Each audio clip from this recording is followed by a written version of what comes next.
Hey, my CEC friends, I wanted to tell you how much I enjoyed being with you this morning. And Kathleen, thank you for opening up our session in a prayer. We need to do that on a regular basis. So here's a 5-minute review, just in case you didn't get everything down on your notes. We reviewed our 30,000 foot view of the entire program. First of all, we discussed the 4 levels of transformation. The first level is manager to leader. The second transformation is employee to partner. Level 3 is work group to team, and level 4 is customer to advocate.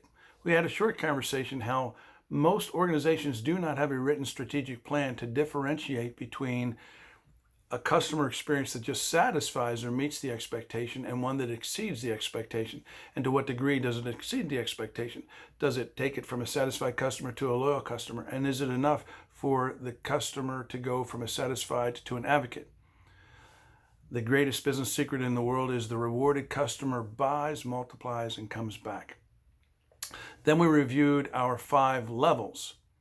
Simply put, transformational leader managers think, behave, perform, focus, and relate like a transformational leader and not just a mere manager. Thinking transforms. Behavior earns and keeps trust.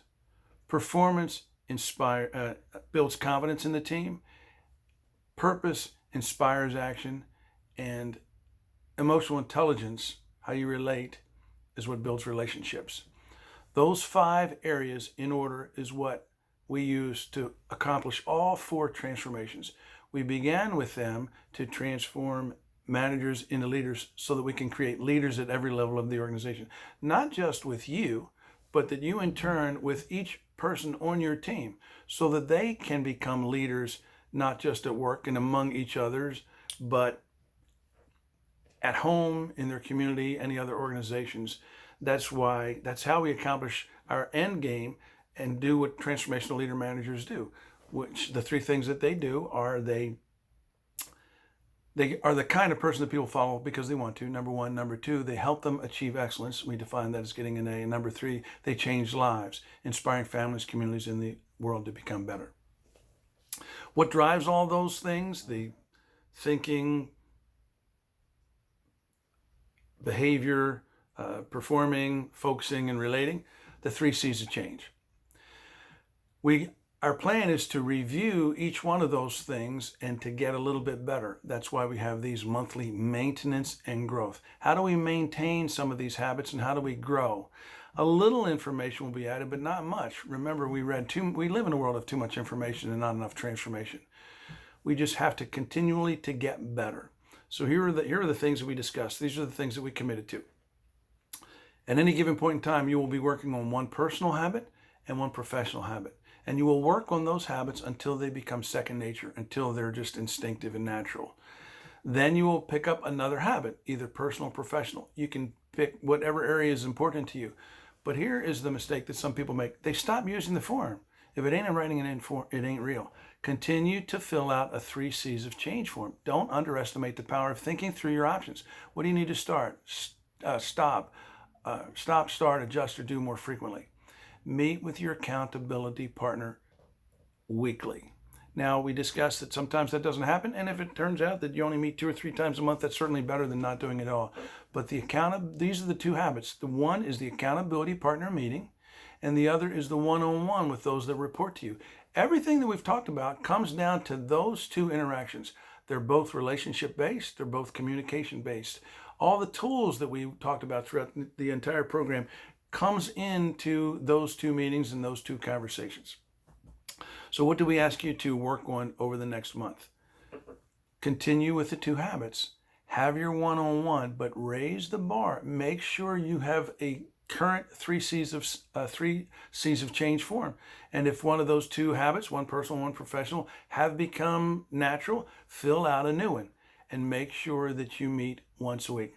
Then make sure you do the one-on-ones. We discussed that sometimes people have conversations with their direct reports every day. And because of that, they feel it's not a need to fill out a one-on-one form. But putting it in writing is essential. When you have to think through a whole month, what is the number one thing that they did to get an A, and pick that thing and write that down. That's powerful. Chances are they've done more than one, but you're picking the best. But when you pick that one thing and you write it down, it's going to pay a dividend. The second thing is, what's the most important thing they need to work on? We all need to work on a number of things, but when we help them identify the most important thing, particularly when we introduce them to strength psychology and communicate with them, in this case, maybe it's not a weakness they need to correct, but it's another underutilized strength that's powerful. The third part of the box is the difficult conversation. Has anything happened in the last month that has made you think about leaving? Or you can soften it and say and ask, have you been anything happened that made you frustrated? But ask that difficult question. And the last thing, the communication thing. Here is one thing. We have a lot going on. Here's the one thing I need to make absolutely sure you're crystal clear on. And then write that down. Ask questions to make sure they understand.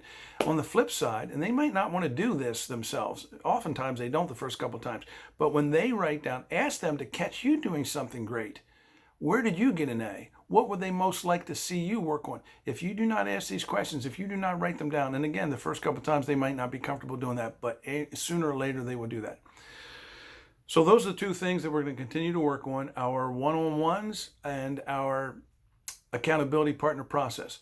Now, this is Inspiration Month at SLS, so the one thing we asked you to think about doing is looking over your mission or your why, and if you haven't, type that up and then put that in your office where you can see it. We also discussed your 5 strengths and your 5 strengths or talents from Gallup and your 5 strengths from VIA. Have those things framed and put them in your office. Now, if you do all 3 of those things, if on a daily basis you can see your top 5 performance strengths, you can see your top 5 character behavior traits, if you can see why you were born, why you're here, what you were born to do, your why, and you see those things, it will make a difference over time. Had a great time with you folks. Look forward to seeing you next month.